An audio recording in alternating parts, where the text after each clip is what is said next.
What up, everybody? Lyndon Alvarez here with aetuts.com.net. Whatever floats your boat.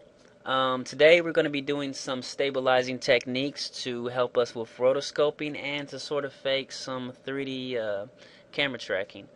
The latter is a cool, quick technique that you can pull out of your sleeve in the instance that the shot isn't too complex and it doesn't need a whole lot of attention to detail. It's just one of those things to have around your belt that, comes in handy sometimes. The former, if you've never stabilized your footage to rotoscope it, this is a technique you definitely want to tap into. It's, just one of the many tools that are going to help you become an overall better compositor.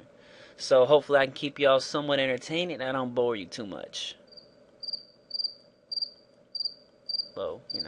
So getting started in a new project, go ahead and drag in the graffiti footage. Go ahead, drag down to new comp. It'll make a new comp. And we're going to track this, but first I want to give it some more contrast so it'll be easier to track. So I'll go to Effects, Color Correction, Curves. Pop it up a little bit. Let's take it down. Yeah, it looks good. So if that layer is selected, I'll go to Layer, Pre-Compose. Make sure it's Smooth All Attributes and New Composition. Click OK. Right click, Stabilize Motion. I'm going to hit the tilde key so I can full screen it. Zoom in, and actually want to go to about right there. It gets crisper. And I'm going to start with this first contrasted rested area. Hold Shift or Command on the Mac and just pull the bounding box out. Just constraining the proportions. Zooming out. What I'm going to do is I'm going to track backwards first because that's where most of motion blur is at, and I don't want to waste my time if it's not going to work. But for some reason it's sticking. It's almost as if this was premeditated for a tutorial. Maybe, I don't know. So that looks like it's stuck pretty well. I'm going to zoom in, hit the space bar, page up, page down, see how it's doing. To me that looks pretty legit for the track. It's staying fairly head on.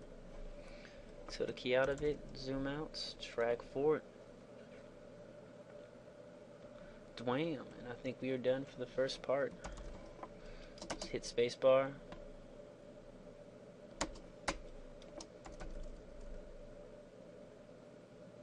Yep, to me that looks pretty good. I will take it. So then I'm going to go ahead and hit track motion again. We're just going to turn this to raw because it'll just be the second point that we're going to apply to our first one. We don't need all the stuff there. And I'm going to go ahead and track this. Make the bounding box fairly large. I'm at the end. It's good enough for me. I'm just going to assume that it's going to work for some reason. Track backwards. And bingo, we're done. Let's go ahead and zoom in.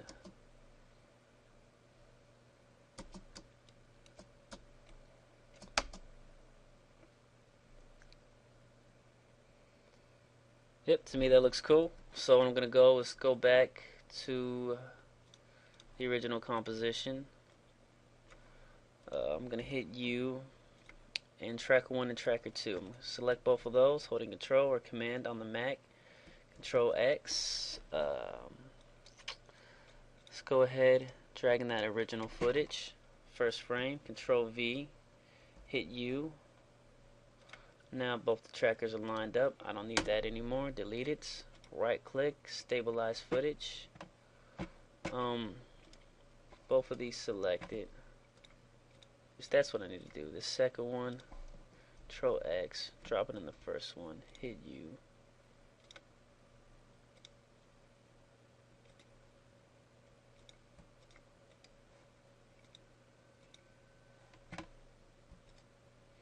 Then I'll select that.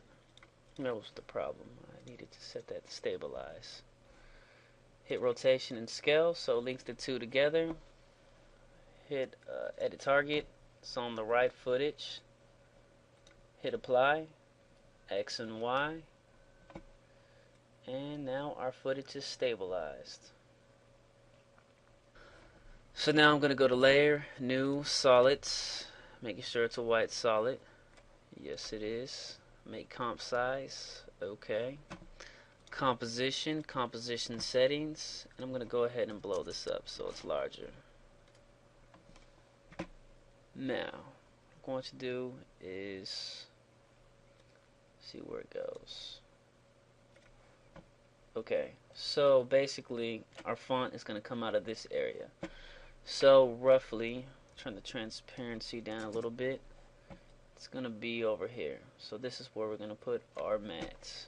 Okay, so now that we have our white solid in place, I'm just going to go ahead and drag this down a little bit lower because the footage does drop down over time. I'm going to go ahead and begin rotoscoping. So make sure you turn it off, and what I'm actually going to do is I'm going to unlock the panel. Then I'm just going to scroll it down about here, hit G for the pen tool, tilde key. Now I'm able to basically go full screen and use the timeline at the same time. To me, that comes in handy. So I'll zoom in, make my first point, scroll down, make my second point.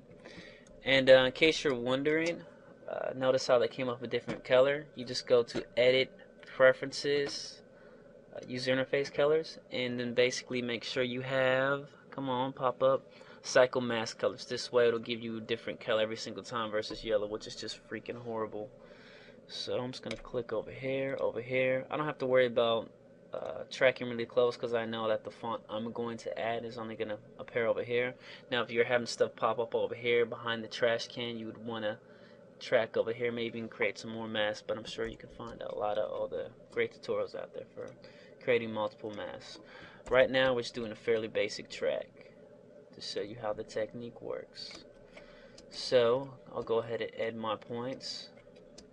I'm going to add one right here. Keep hitting G till I get that key. So this way I can hit the arrow key, pull it back. Hit G again. To basically add one in the center. Then I'll click on it, the arrow key, and this will allow me to curve it, make it bend. I'll hit the arrow key, pull it back. See, to me this looks good. However, I want to bring this in a little bit more. Same with this. And hit M.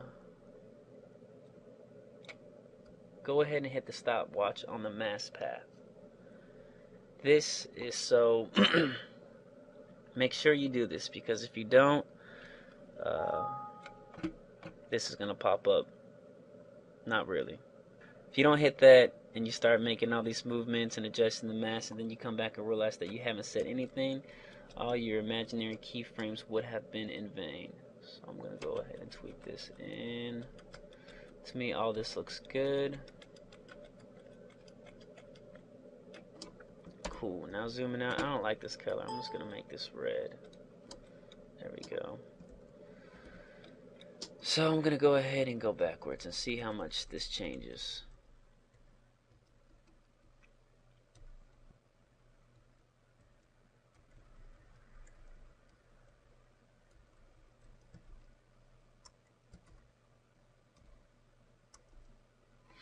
I'm going to go to that first home key. I'm just going to click here, drag that over here, drag this right here. Just going to examine it.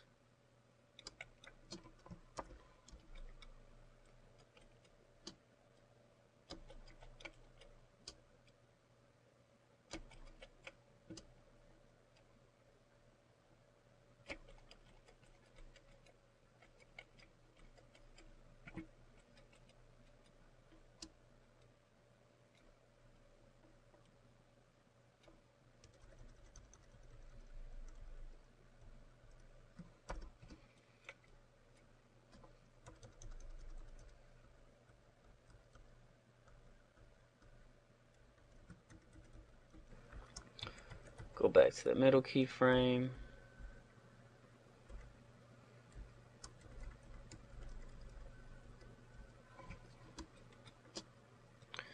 And basically I'm just going around and staying about halfway in between that blur and seeing where the line is at. Now rotoscoping, as I'm sure a lot of y'all know or have assumed, it is very fun, super fun. Like, I can't get enough of rotoscoping. If I could just do it for free, I would. That's how much I love it. Okay, that looks cool to me. And let's see. Yeah, it looks good. Not too bad. Not too shabby. Now you see that? We've created 4 keyframes so far for how many frames? 56 frames. Now imagine if that wasn't stabilized and the footage was moving everywhere, it'd be a lot more than 4 frames, which is why stabilizing the shot, rotoscoping it first, then reversing the stabilized data to a mask is the ship. And that ship, as in like sailing ship on water, not, which I can't say that because it would totally be inappropriate. So now I'm going to go forward, see where these slips are at. Alright, get closer. Okay, we can see some parallax. We see all the end coming out. So let's see when it first starts coming out. Pretty much right there. But it stops scrolling it around this area. So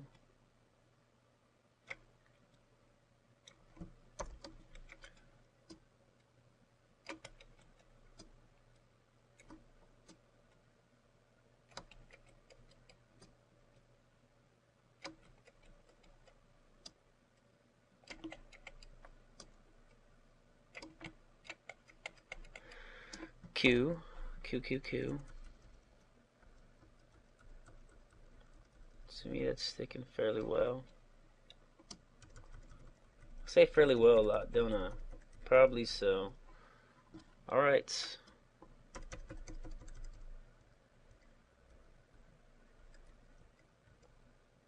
Okay.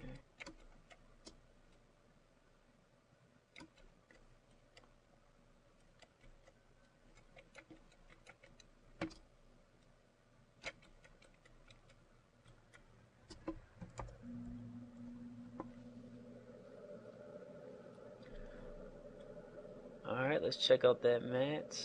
See a little bit of slip right here.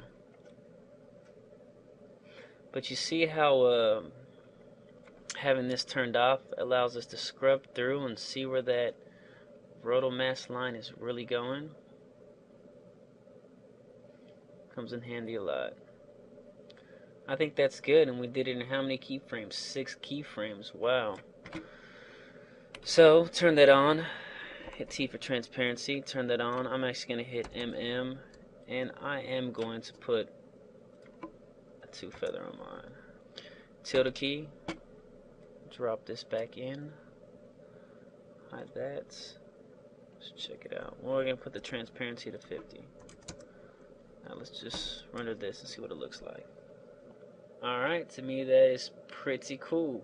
Now for the motion blur and to basically reverse the stabilization so we can have this matte stick to our footage. Alright, so go ahead, tilde key out of this.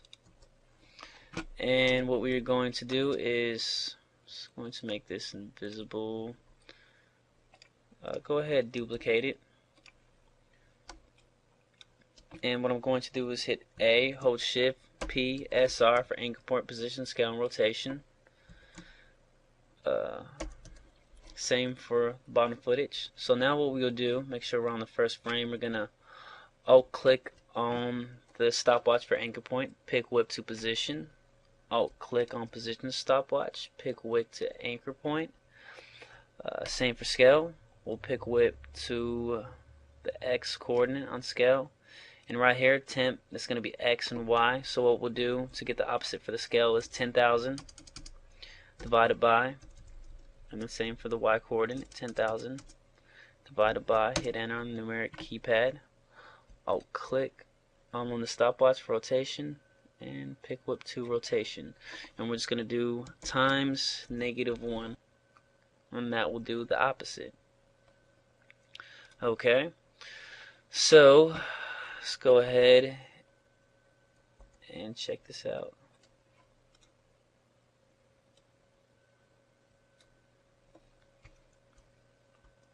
So go ahead, turn the transparency up. So what we actually need to do is we need to drop on an instance of this footage, drag it underneath. We'll hide this, and we'll hit P for position since it's only got one keyframe, and we offset it earlier, so we have to offset it back.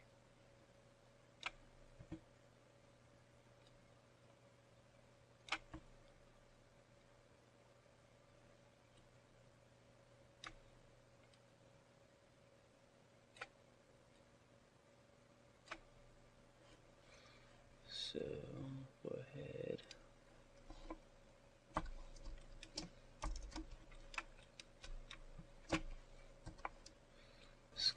Now I'm sure there's a more accurate way of doing this, I'm almost precise there is, but for the sake of I digress and get impatient at times, we're just going to do it like this. I'm turning the transparency down so I can see where I'm aligning this at.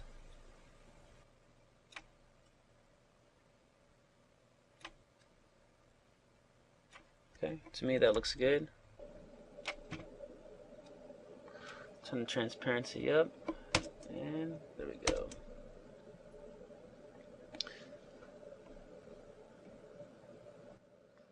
And there it is. Looks pretty good.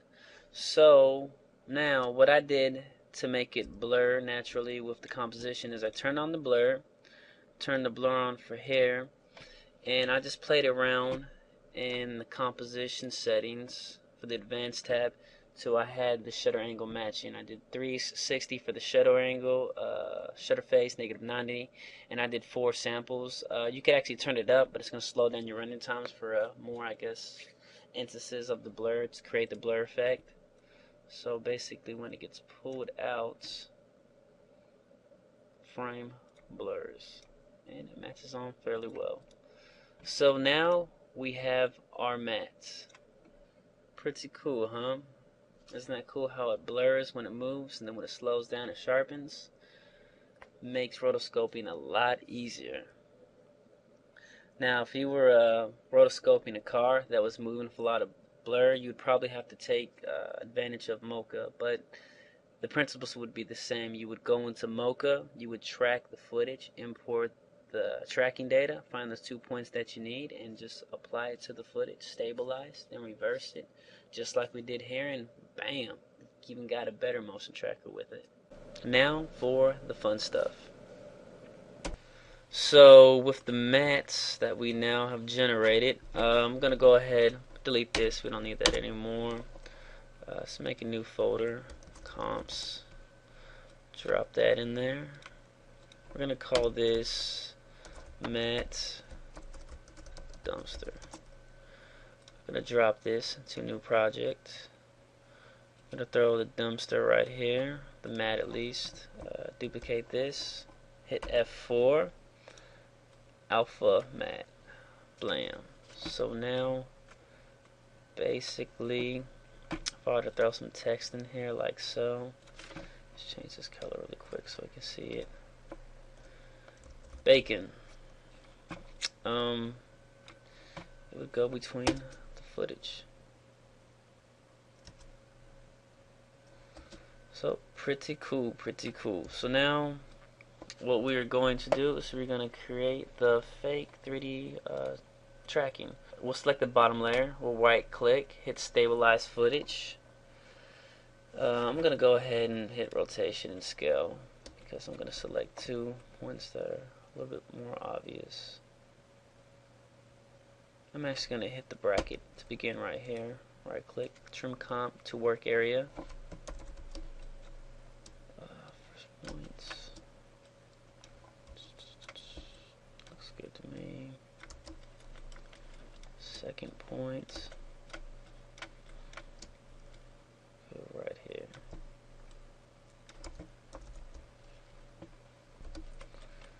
To go back, click on that one, expand it more. Give it a wider region. That should fix it. Takes a little bit longer to render, but it's working. And that's what essentially we are trying to do. I think. Maybe. Hopefully. Alright. Zoom in. Check these out. Home key.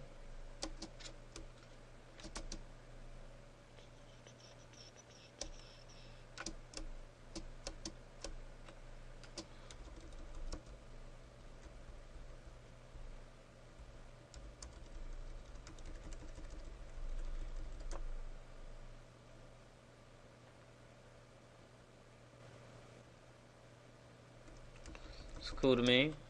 I checked all the track. Alright, that looks good. I will take it. So we'll go to the first frame, edit target, graffiti footy. That's what we're looking for. Apply X and Y. And now our footage is stabilized. Why, you ask? Well, because we're about to find out. Go to layer, new, camera, 50 millimeters, cool. Okay. Hit F4. Go ahead and toggle the 3D switch on for this. Now we will pick whip to the graffiti footage. Check it out now. It stays in line. So what I'm going to do with this right here, this text, I'm going to go ahead and make it 3D. Scoot it over a little bit. Now check this out. It's just sticking to the background.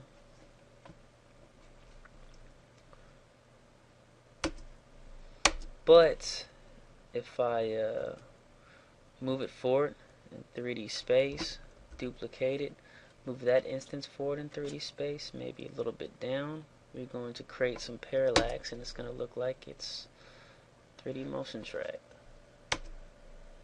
Check it out. Pretty cool, eh? So that's pretty much it right there. Now, if you want me to show you to do the fonts, I will. This is nothing that you probably haven't done before. Just check all over the web. There's numerous ways of creating a font. What I would do is I would just create a new composition. Use this as a reference for 1280 by 720.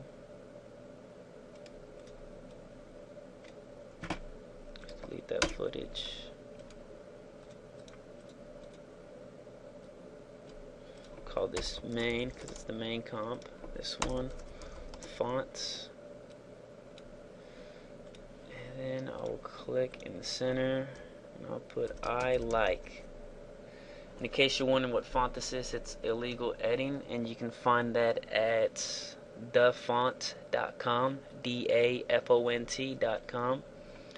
Legal editing, there it is.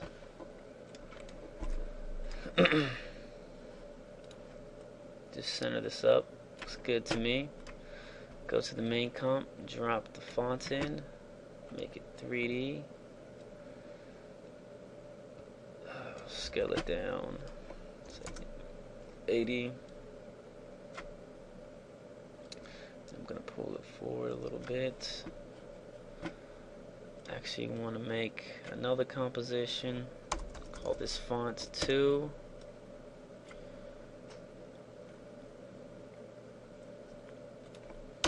Delete.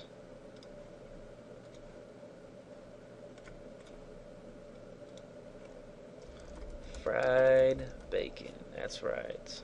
Because I do like fried bacon. It's pretty good. Drop font 2 in. Position it like so. What I'm going to do is go to the custom view 1. Make this 3D.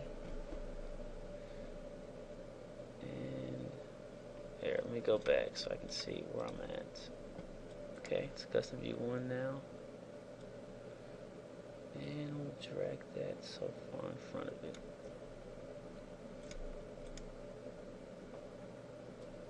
Drop it down. Okay, now all you gotta do is go to layer, layer style, something like bevel and emboss.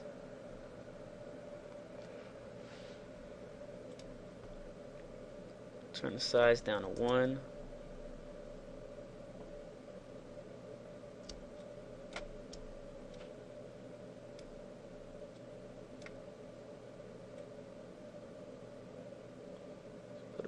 top, sorter on the side.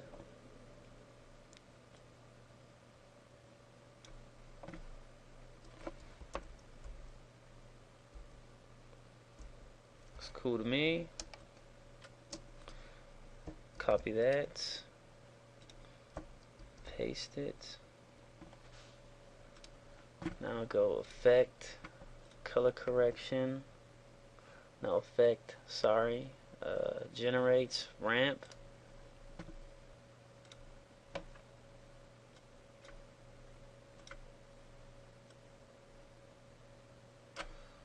Blue like that. Wait.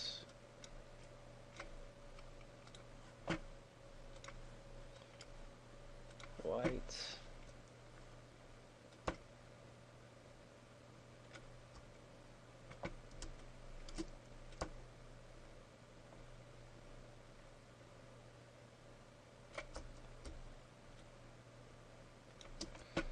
I'm going to scale this down so it's a little bit smaller. Oh, wrong one.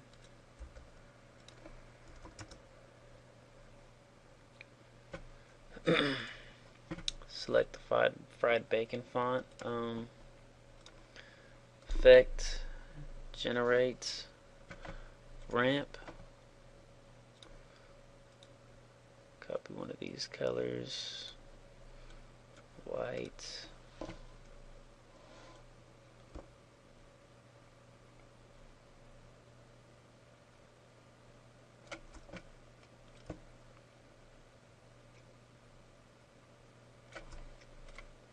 Warm this up a little bit.